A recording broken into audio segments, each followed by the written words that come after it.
I was in the middle of a meeting, nothing special, just another Thursday with endless PowerPoint slides and people nodding like bobbleheads, when I felt my phone buzz in my pocket. I wouldn't have checked it normally, but something about that vibration felt urgent. Not the kind of urgent that screams emergency, but the kind that whispers directly into your bones, "Look at me." So I did. And just like that, my entire world changed. The message was from an unknown number. "Congratulations. You're a father." That's it. No name. No picture. No context. Just those 5 words. And in that moment, everything else around me disappeared. My coworker was still talking about quarterly revenue, I think. People were laughing, smiling, nodding, but my ears started to ring. My fingers went cold. My mind tried to convince me it was some kind of joke, some mistake, some scam maybe. But deep down, I already knew better. Because years ago, before I met my wife, I wasn't exactly careful. I stared at the message for so long that when my boss asked for my opinion on the new projections, I gave him a blank look. That was the first time I realized I was sweating. I excused myself from the room and practically ran to the restroom, locking myself in a stall like a teenager skipping class. I sat down on the closed toilet lid, stared at my phone again, and reread the message a dozen times. "Congratulations. You're a father." I thought about deleting it. I even hovered my thumb over the trash icon. But something inside me said, "Don't. Not yet." I tried texting back. "Who is this?" No reply. I waited 10 minutes. Nothing. I scrolled through the number's details, just a regular number, no contact name, no photo. Then I tried calling. Straight to voicemail. No message, just that robotic female voice saying the person wasn't available. I left the bathroom looking like I'd seen a ghost. And maybe I had. When I got home that night, I stared at my wife, Claire, for what felt like an eternity. She was on the couch, wrapped in her usual gray blanket, sipping chamomile tea and watching one of those true crime documentaries she liked. She looked peaceful, content, like someone who trusted her world to stay steady. And I felt like I had dynamite in my pocket. She looked up at me and smiled. "Everything okay, babe? You look tired." I wanted to tell her. God, I wanted to tell her. But I didn't. I told her work was stressful. I kissed her forehead and said I was going to take a shower. In the bathroom, I stared at my reflection like it could answer all the questions spinning in my head. Is it true? Could it really be true? And if it is, what the hell do I do now? That night, I barely slept. The next morning, the number texted again. "You don't need to run. I'm not asking for anything. Just thought you should know." And again, no name. Nothing else. I didn't reply. But now it wasn't just a bizarre message, it was a choice. A crack in the floor beneath my perfect life. Claire and I had been married for 6 years. We had no kids, by choice.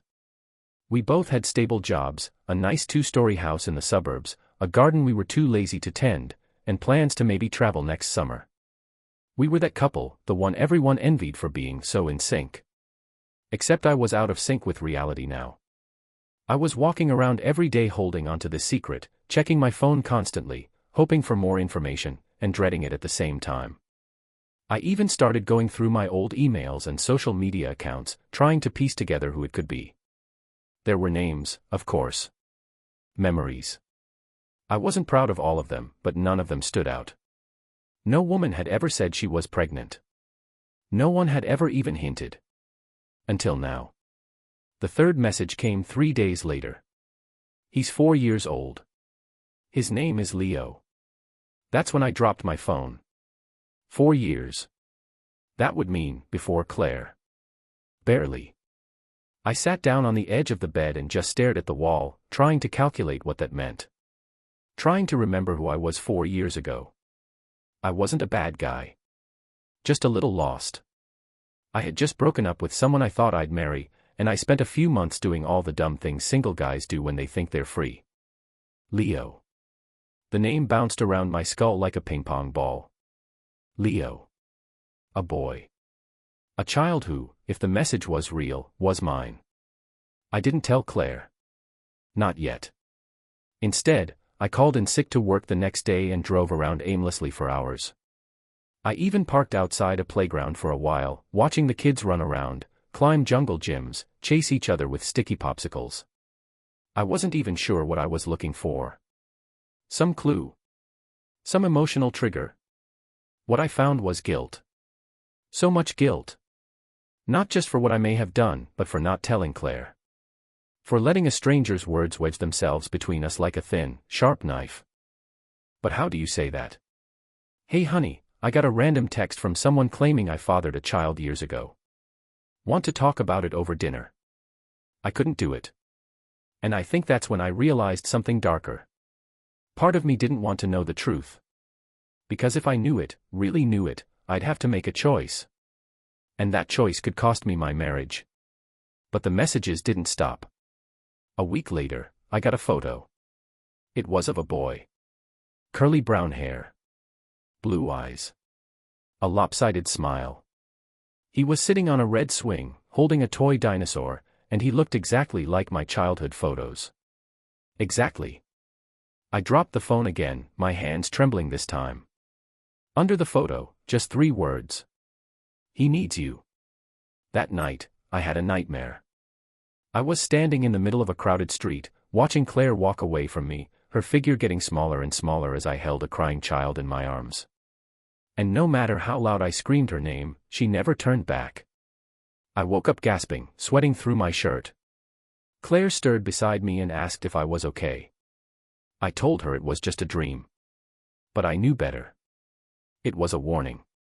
The next day, I called the number again. It rang twice this time. Then voicemail. I left a message. Please.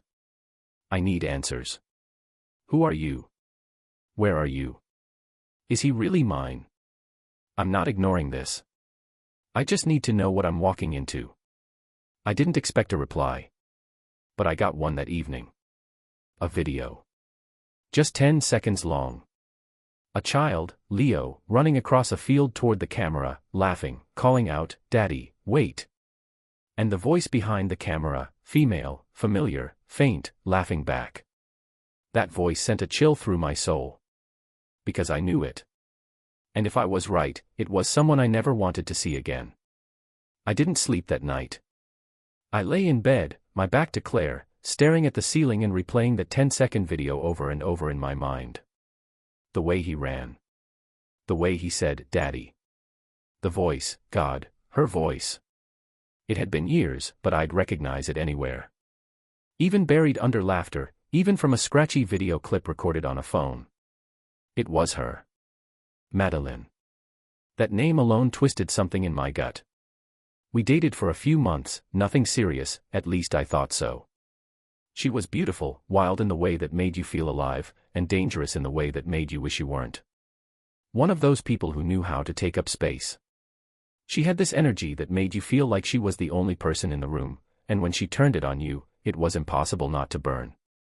But the flame didn't last. When I told her it wasn't working, she didn't cry. She didn't beg. She just looked at me like she knew something I didn't. Like I was making a mistake I'd pay for later. Now, 4 years later, it felt like I was paying. The next morning, I left the house early, telling Claire I had a meeting. I could barely look her in the eye. I kissed her on the forehead, out of habit more than affection, and walked out the door with a stomach full of concrete and a heart I no longer trusted.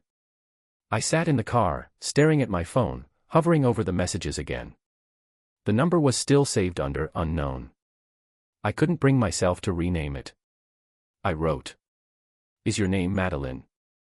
The response came within seconds. "You remember." That's all she wrote. Not "yes," not "I've missed you," not "we need to talk." Just "you remember." Of course I did. How could I not? I texted back. "Why now?" No response. I waited. 10 minutes. 20. Then another message buzzed in. "Because he's starting to ask questions. About you." That hit harder than I expected. I hadn't even considered that. A little boy, wondering who his father was, asking his mom why other kids had dads and he didn't. I could almost hear the conversation. I could see his little face, Leo, looking up with those blue eyes, wanting to understand something no child should have to question. It wasn't just about me anymore.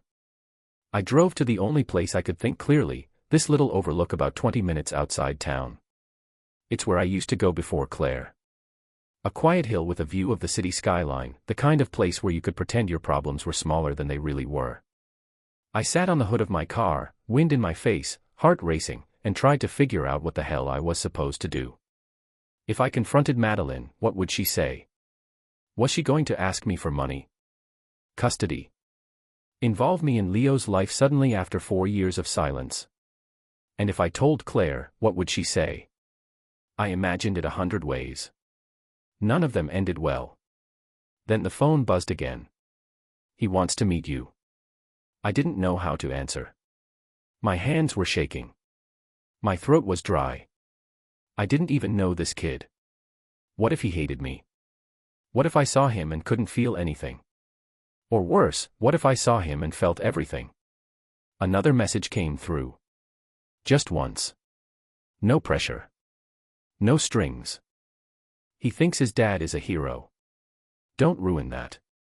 That felt cruel. But maybe it was true. I typed. Where? No answer for nearly 2 hours. I sat in the car, waiting, watching the sky shift from pale blue to smoky gray. I checked my phone every minute. Nothing. And then, at last, just one word. Riverside. That was all. No date. No time. No explanation. But I knew what she meant. There's a park called Riverside about 20 minutes from my house. Big open fields, trails, swings, families with dogs and picnic blankets. It used to be my favorite spot back when I first moved to the city. I hadn't been there in years. I drove there without thinking. It was almost sunset by the time I parked. The air smelled like fresh-cut grass and grilled hot dogs. Kids were chasing each other around a fountain. I scanned the park slowly, not sure what I was even looking for. And then I saw them. A woman in a navy coat. Short dark hair tied back. Sitting on a bench near the big willow tree.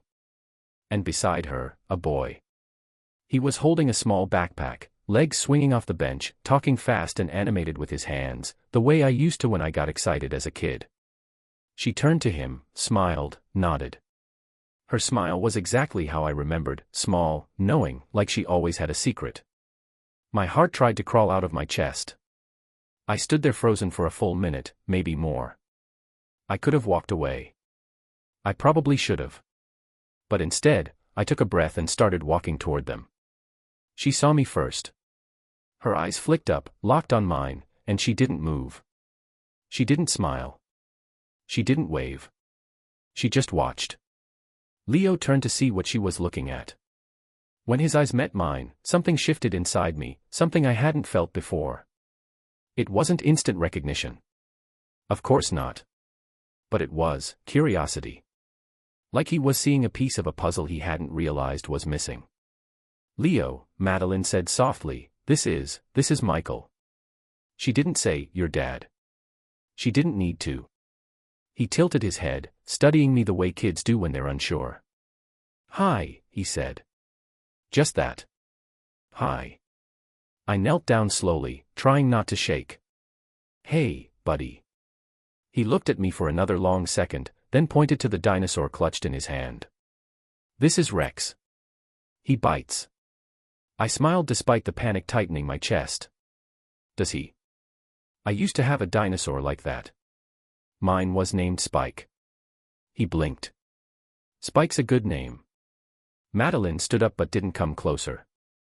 She gave me that same look she had all those years ago, the one that said, this is yours now. I hope you're ready. I wasn't. Not even close.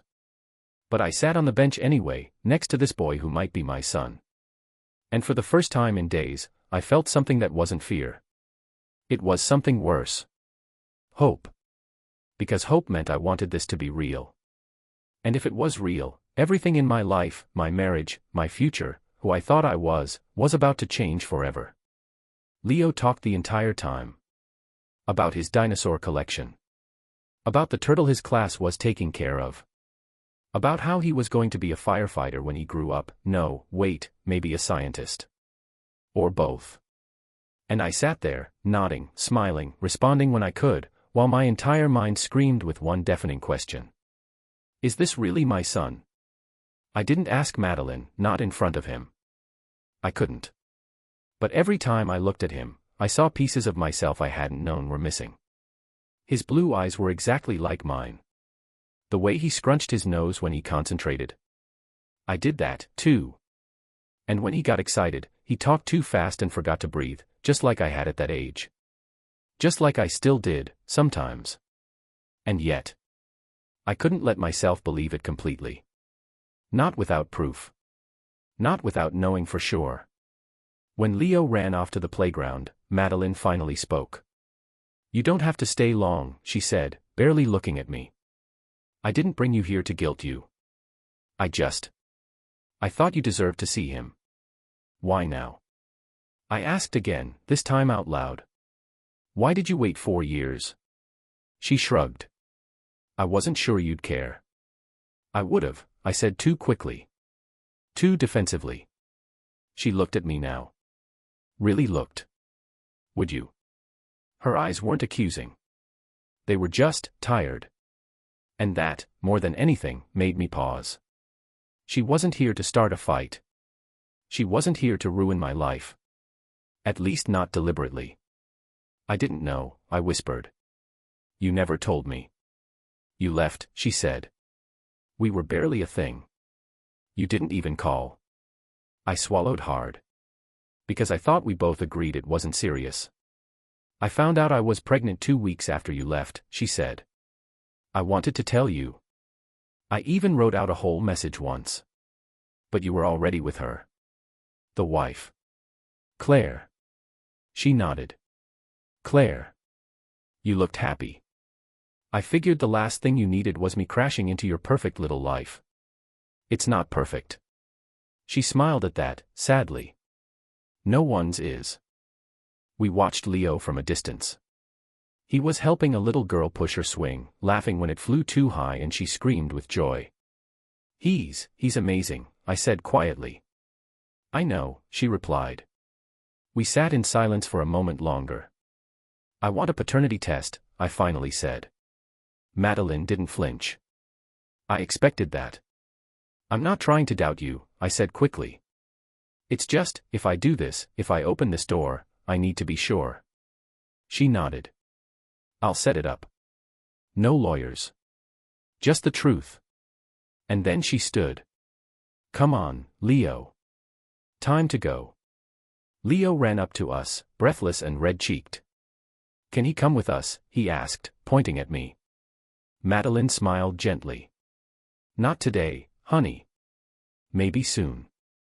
Leo's face fell, but he didn't argue. He just looked at me, curious, hesitant. Will you come next time? I opened my mouth. Closed it. Then forced a smile. Yeah.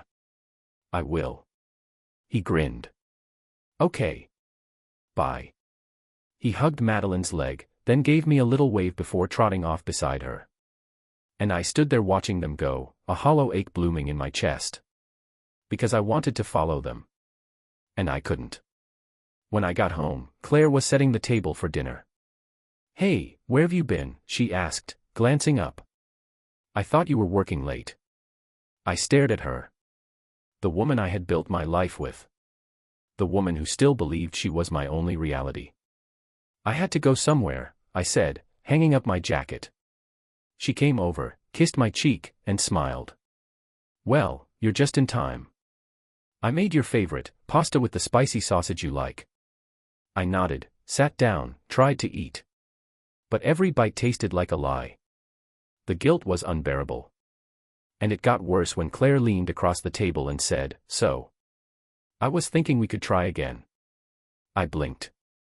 Try what? She hesitated. You know. Having a baby. My fork clattered onto the plate. Claire's smile faded. What's wrong? My throat closed. I couldn't breathe. She reached for my hand. Michael, talk to me. You've been distant for days. What's going on? And I couldn't lie anymore. I pulled my hand away. Stood. Paced. Then I said the words that detonated everything. I got a text. About a week ago. From someone I used to know. She says I have a child. Claire didn't speak. She didn't move. I turned to her slowly. A 4-year-old boy. His name is Leo. Silence. Then. You cheated on me? No. No, this was before you. Right before. I didn't know, Claire. I swear to God, I didn't know. Her face turned white. Then red. Then something else, something distant and shattered. And you've just been, what? Carrying this around. Hiding it from me. I didn't know what to do. I didn't even know if it was real. Is it? I don't know. I saw him today. He looks like me. But I asked for a test. Claire sat down hard, like her knees gave out. She stared at nothing. I can't believe this. I'm telling you now because I want to be honest. I want to figure this out with you. She laughed, a bitter, hollow sound. Figure what out? Whether you're a father. Whether you're going to play house with your old flame and a kid while I sit here cooking pasta. That's not what this is. She looked at me now, eyes full of disbelief. Then what is it, Michael? What am I supposed to do with this? I don't know, I whispered. I didn't want to lie to you. But you did. She got up. Walked past me. Then stopped at the doorway. You said you didn't cheat, she said without turning around. I didn't. But you fell in love with the idea of that boy the second you saw him, didn't you? I didn't answer. She left the room. And I stood there in the kitchen, surrounded by the smell of food we'd never eat, with a heart torn between two lives. The test came back 2 days later. Positive. Leo was mine. There was no denying it now. I sat in my car with the envelope in my lap for over an hour, trying to make sense of the words. Trying to breathe. Then I drove straight to the park. Madeline and Leo were already there. He ran to me. This time, he didn't hesitate. He wrapped his arms around my leg, beaming. Hi, Daddy. And that was the first time I cried in front of him. The word hit me harder than I ever expected. Daddy. It came out of Leo's mouth like he'd been saying it forever. Like it belonged to me, like it was mine. And for a moment, just a moment, I let myself believe it was. I dropped to one knee and hugged him, not too tight, afraid to scare him, afraid to scare myself. His small arms wrapped around my neck and held on like he meant it. Like this wasn't new. Like this was okay. Madeline stood nearby, arms crossed, watching us. She didn't look smug. She didn't look angry. Just cautious. Like someone who had been through enough to know not to trust moments like this. Not yet. We sat on the bench again, me and Leo, side by side. He told me all about his art project at school and how he didn't like peas and how his best friend was a girl named Lila who let him borrow her crayons. He didn't stop talking. I didn't want him to. But in the back of my mind, Claire's voice echoed. Her disbelief. Her pain. Her silence. I'd crossed a line, and I wasn't even sure when I did it. Was it when I answered that first message? When I met Leo at the park? Or was it right now, sitting beside this little boy who looked so much like me it hurt? Madeline interrupted my thoughts with a simple question. Have you told her? I didn't need to ask who she meant. Yes, I said. 2 nights ago. She nodded slowly. How did she take it? I laughed, but there was no humor in it. How do you think? She looked away. I'm sorry. I don't think sorry helps much right now. Madeline lowered her voice. I didn't plan this, Michael. I really didn't. I never wanted to ruin your life. Then why tell me? Because he started asking. Because he deserves to know where he comes from. Because maybe part of me needed to know if you'd show up. And if I didn't. She didn't answer that. Instead, she stood and motioned to Leo. Time to go, buddy. Leo looked up at me. Will I see you again? I hesitated. Yes. You will. Madeline didn't say anything. But her eyes softened for the first time in years. And I went home with more questions than I arrived with. Claire wasn't in the bedroom. She wasn't in the kitchen. The house felt too quiet, like it was holding its breath. I found her in the guest room. The suitcase on the bed made my knees buckle. Claire. She didn't look up from folding her clothes. I'm not leaving, she said calmly. Not yet. But I'm staying in here for a while. I can't look at you right now. I stepped into the room, unsure whether I should approach or keep my distance. Please talk to me. I don't even know where to start. Start anywhere. She turned then, eyes rimmed red, mouth trembling. Do you love him? The question sliced through me like a razor. I don't know him, I whispered. That's not what I asked. I sat down on the edge of the bed. I don't know what love means in this situation. All I know is when he hugged me, something in me cracked open. Something I didn't know was missing. Claire looked away. That's what I was afraid of. I didn't go looking for this. You know that. I know, she said quietly. But that doesn't make it any easier. There was a long pause. I could hear the suitcase zipper closing, slow and final. I've spent years trying to convince myself that we were enough, she said. That not having children was a decision we made together. That maybe the way we loved each other was enough to fill that space. I looked down, my voice dry. It was enough for me. She laughed softly, bitterly. Then why are you halfway to becoming someone else's father? I don't have an answer.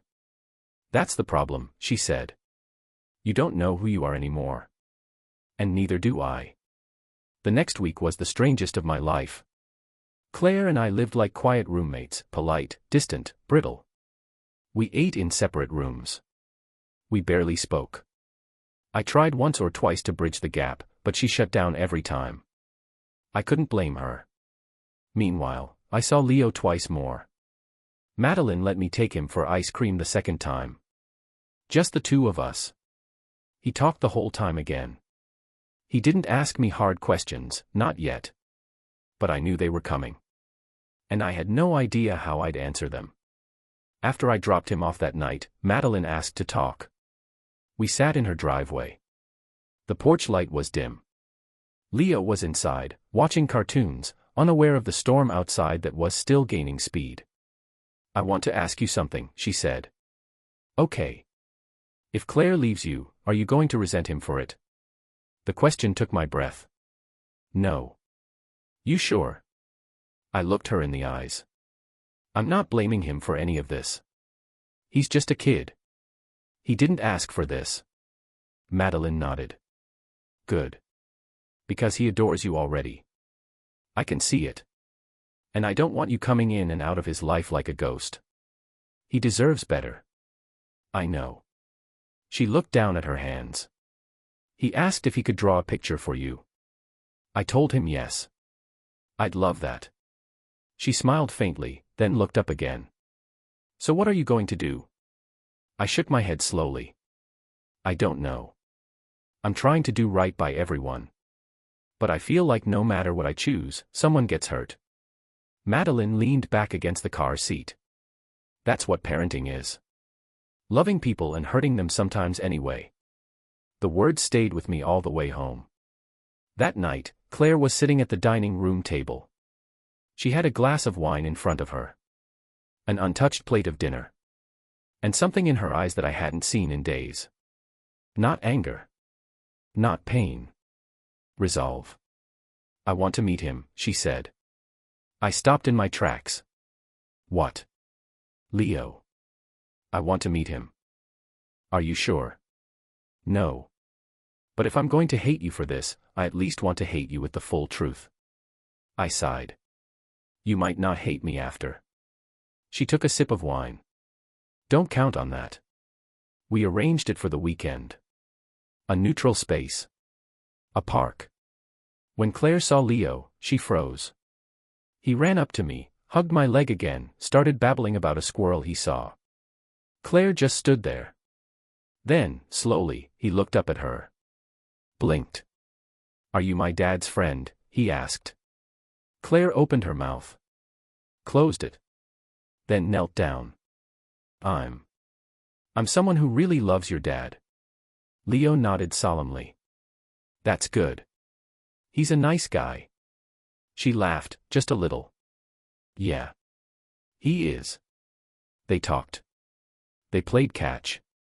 She even helped him build a sandcastle. For a moment, it looked like a miracle. Until Leo asked, do you and Daddy live in the same house? Claire went quiet. She looked at me. Then she stood. You'll always have him, she said to Leo. But I need to figure out if I still do. Leo didn't understand. But he smiled anyway. And that smile, that innocent, trusting smile, nearly broke both of us. After the park, everything blurred. Claire didn't say much on the way home. She sat in the passenger seat, staring out the window like she was trying to memorize the sky. I didn't try to fill the silence. I knew anything I said would come out wrong. She finally spoke when we pulled into the driveway. I need space.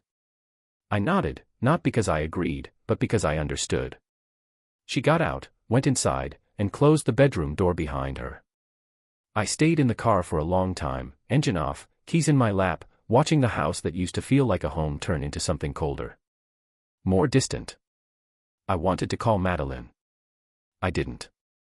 Instead, I opened my phone and looked at the drawing Leo gave me that afternoon.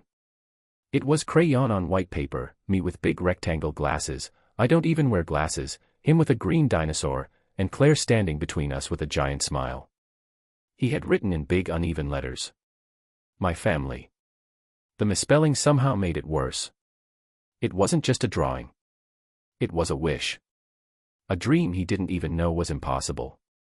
Claire didn't move out, but she might as well have. We barely saw each other. We spoke only when necessary, short sentences, dull tones, no eye contact. She left early. Came home late. Slept in the guest room. One night, I finally broke. I miss you, I said as she passed me in the hallway. She stopped but didn't turn. I miss who we were. I'm not sure that's the same thing. You met him. You saw how kind he is. That's the problem, she whispered. He's not the mistake. He's the proof. Proof of what? She turned to face me now, her eyes red but dry. That you'll never be mine again. Not fully.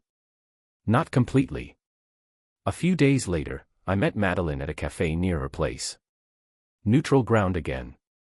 She wore sunglasses and a gray coat, her hair pulled back like it always was when she wanted control. You look tired, she said, stirring her tea. I haven't slept. She nodded. Claire. She's hanging on by a thread. And you? I'm hanging on by guilt. We were quiet for a while. Then I asked something that had been gnawing at me for weeks. Why didn't you tell me about Leo sooner? Why wait until now? She sighed. Not annoyed, just heavy. Tired in a way that made me realize she had been holding something back. Something big. I didn't want to until I was sure. Sure of what? That he was yours. I blinked. What do you mean? Her fingers curled around the teacup. There was someone else, she said. Back then. Right before you and I ended. It was messy. My breath caught. You didn't know who the father was. She looked up now. No. Not for sure. But when I saw how much he looked like you, I started to believe it. And the test confirmed it. But I didn't want to come to you with maybe. That wouldn't have been fair. I sat back in my chair, my heartbeat echoing in my ears. I need to know who the other guy was. Madeline shook her head. He's not in the picture. He never was. That's not the point. You're his father, Michael. We know that now. What difference does it make? It makes a difference to me. I've been drowning in guilt, thinking I abandoned a child, thinking I left you to raise him alone when maybe this wasn't all on me. Madeline lowered her eyes. You're right. I should have told you everything. Who was he? She hesitated. Then she said the name. And my blood ran cold. It was someone I knew. Someone I used to work with. Someone I trusted. Someone who was at my wedding. Jesus, Madeline. It was a mistake, she said quickly. One night. We weren't even close. I stood up too fast, nearly knocking the chair over. People looked. I didn't care. I need air. Michael. But I was already walking out. The rest of the day was a blur. I drove without a destination, rage and confusion boiling inside me like a pressure cooker with no release valve. It wasn't about jealousy. It wasn't even about betrayal. It was about how close I had come to never knowing. And worse, how little control I had over any of it. I ended up back at the Overlook. That stupid hill that used to calm me. Now it just felt small. I stared out at the skyline and thought about Leo. He was mine. The test proved it. But part of me still felt like a stranger in my own life. Everything had changed in a month. And no one had asked me if I was ready. That night, Claire came into the kitchen while I was staring at a bowl of soup I didn't want to eat. I saw your text, she said. I hadn't sent one. What text? From your work buddy. The one who was at our wedding. The one Madeline. I froze. Claire, wait. I didn't read it. I saw the name on your phone when it buzzed. I know what's going on. No, you don't. I know enough. She sat across from me. Her face was blank. Not cold, just numb. I thought maybe we could survive this, she said. But it's too tangled. Too many lies. Too many years of things we never said. I never lied to you, Claire. She nodded slowly. No. But you never trusted me with the truth until it exploded in our faces. I wanted to fight back. Defend myself. Blame the timing, the messages, Madeline, the universe. But I couldn't. She was right. I need to move out, she said. The words hit like a slow punch. Claire, please. I don't hate you, she said. But I can't live like this. Not with a ghost between us. Not with a child you love and a woman you still see. I don't love Madeline. But you need her, she said softly. Because she holds the key to the only thing you can't walk away from. She left the next morning. Not with drama.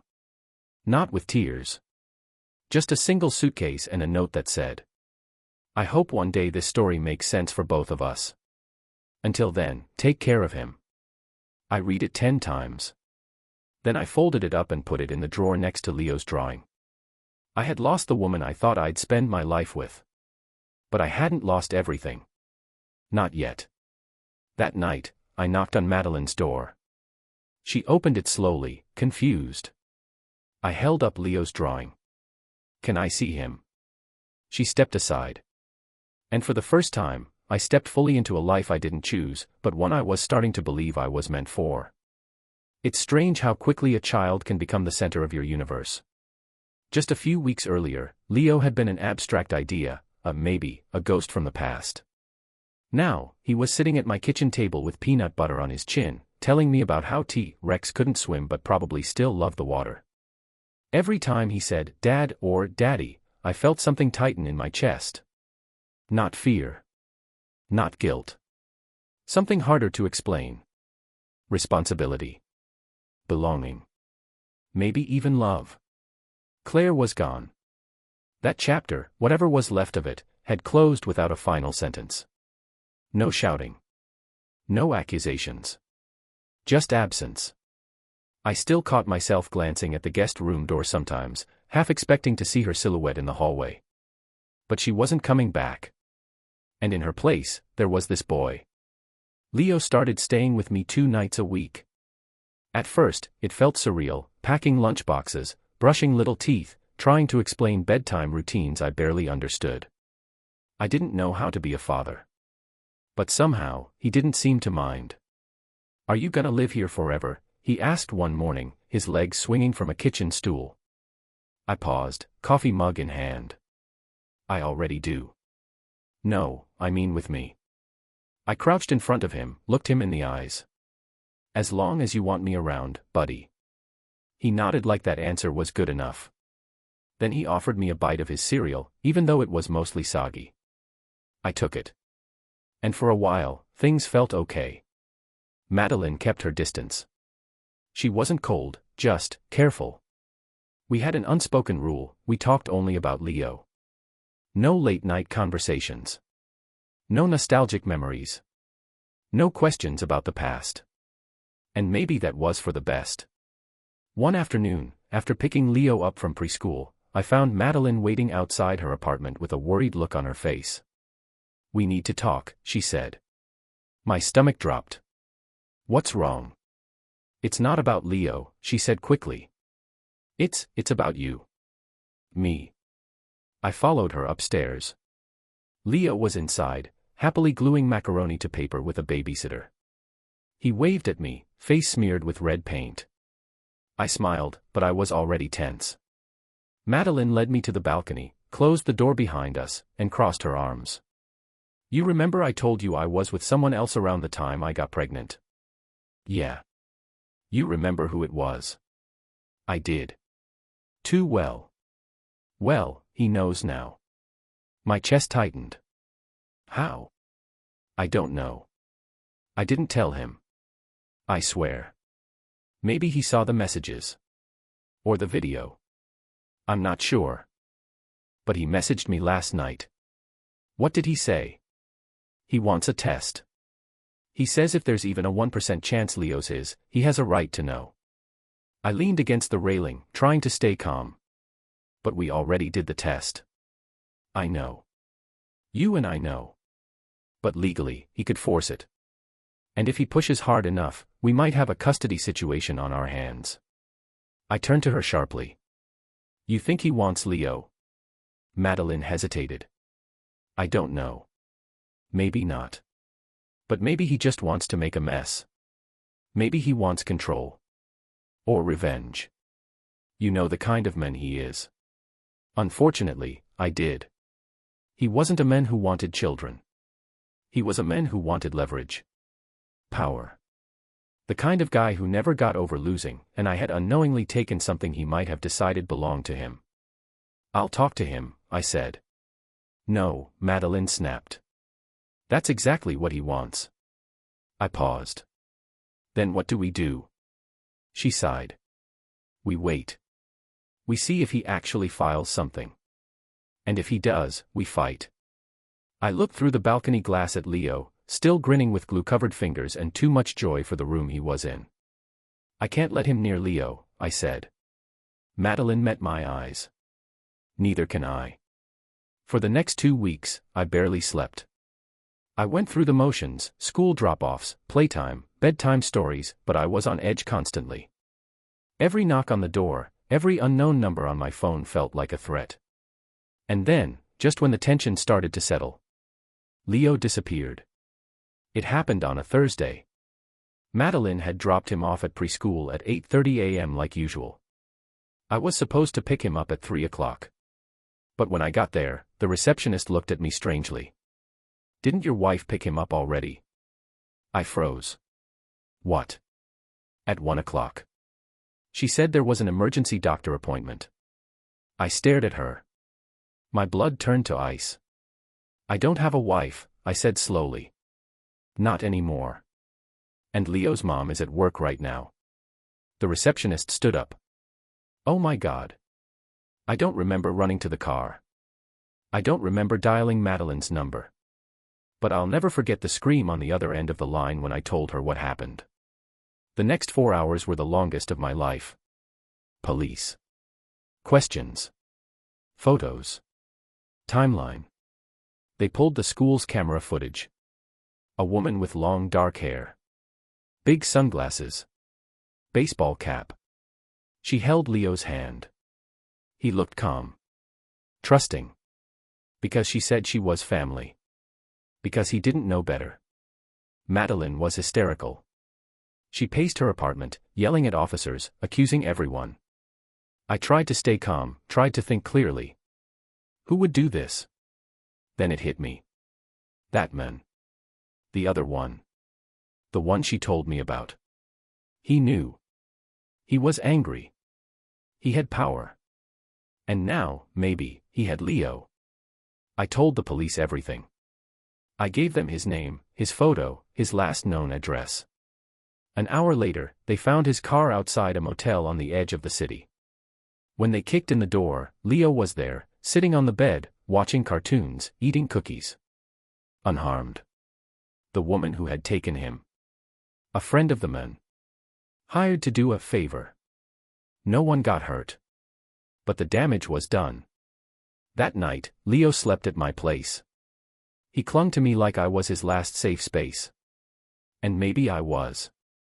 Why did that lady lie to me? He asked as I tucked him in. I swallowed hard. Because some people make bad choices. He looked up. You'd never let that happen again, right? I shook my head. Never. I promise. He smiled. Good. I like living with you. I turned off the light. Then sat outside his door until morning. The next day, Madeline filed for full custody, with me as legal father. We cut the other men out completely. The court ordered a restraining order. It was over. But nothing was the same. Madeline was quiet for days after. Shaken. Distrustful. Tired. I brought her groceries. Helped with laundry. Sat with her after Leo fell asleep. One night, she looked at me and whispered, "You saved him." I shook my head. We both did. She leaned against me. Just for a second. Just enough to remember who we were. Who we weren't. I'm not trying to replace anything, I said. Not your space. Not your strength. But I want to be here. For him. For you, if you'll let me. She looked at me like she didn't know how to answer. And for once, that was okay. Because this time, we had time. Sometimes, the most permanent changes in your life don't arrive with a bang, they arrive quietly. Like a new toothbrush next to yours. A second car seat in the back. A small jacket hanging beside your coat by the door. Leo had been living with me for almost 2 months when I realized I no longer thought of this as my place. It was ours. He had taken up space in every part of my life. And not in the way people say that like it's an inconvenience. No, it was the kind of space that made everything feel like it finally fit. His laugh echoed through the hallways. His drawings cluttered the fridge. His shoes somehow ended up in places that made no sense, under the couch, on the stairs, inside the bathtub once. But I didn't care. I liked stepping around him. I liked the mess. He made this place feel alive. Madeline and I had settled into a rhythm. No labels. No illusions. We were two people who shared a child. And sometimes, especially during quiet evenings when Leo had fallen asleep on the couch between us, we shared a look that suggested there was something else. Something not yet named. But we didn't push it. Not yet. And as for Claire, I hadn't heard from her in weeks.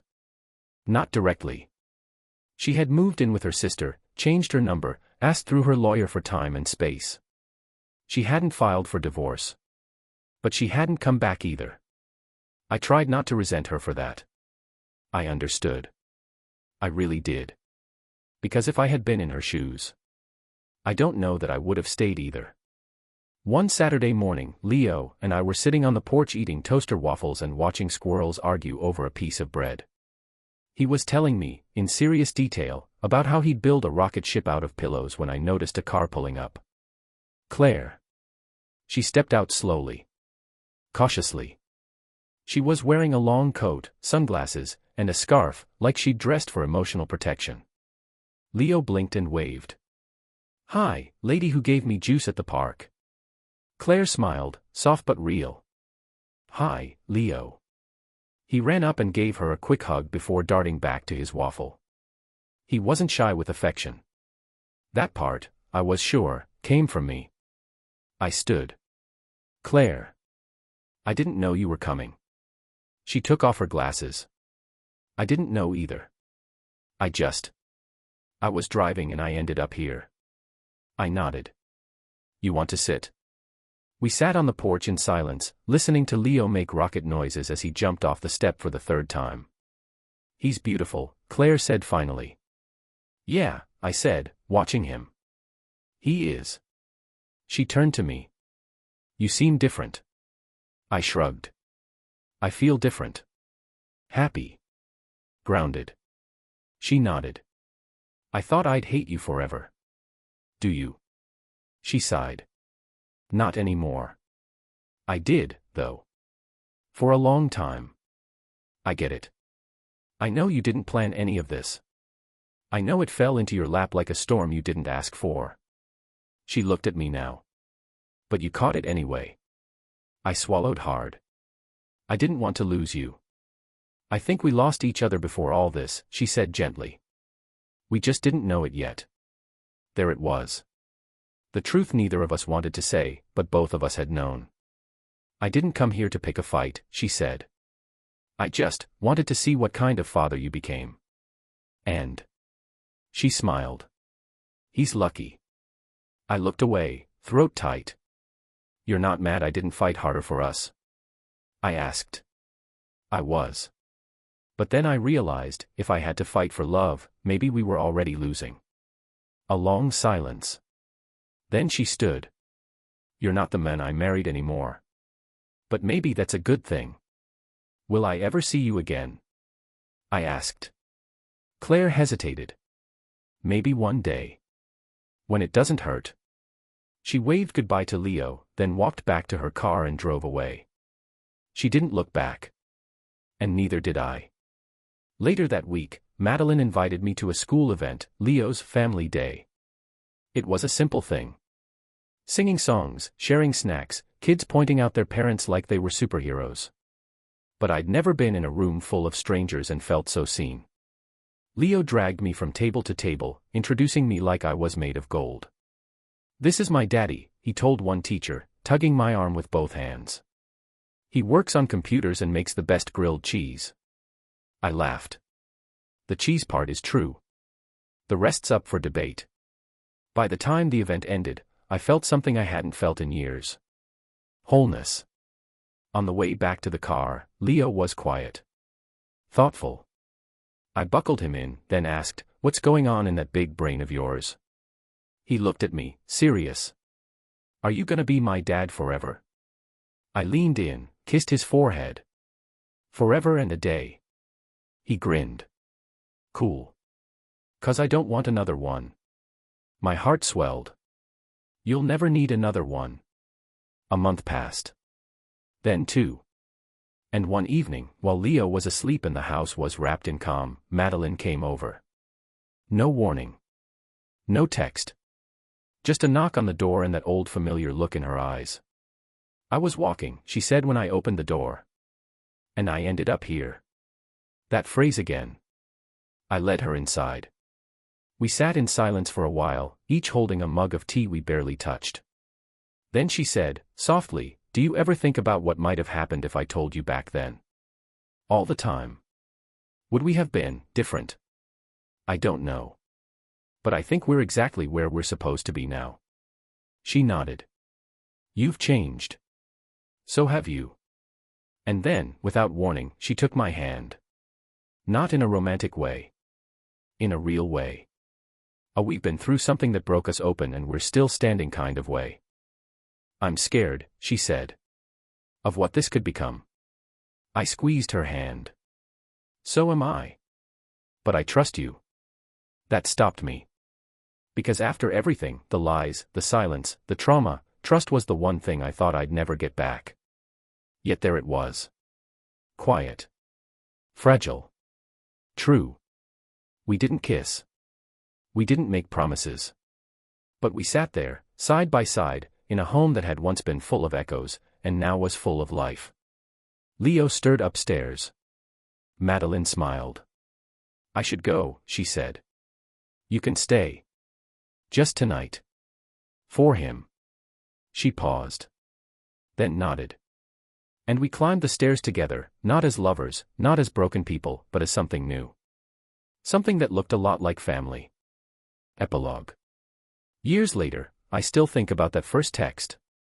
That single sentence, "You're a father." I used to believe it ruined my life. Now, I know the truth. It gave me one. Because sometimes, the biggest surprises don't wreck you, they rebuild you. And sometimes, the most unexpected boy with peanut butter on his chin becomes the very reason you wake up in the morning. Not because you planned it. But because life, somehow, knew exactly what you needed.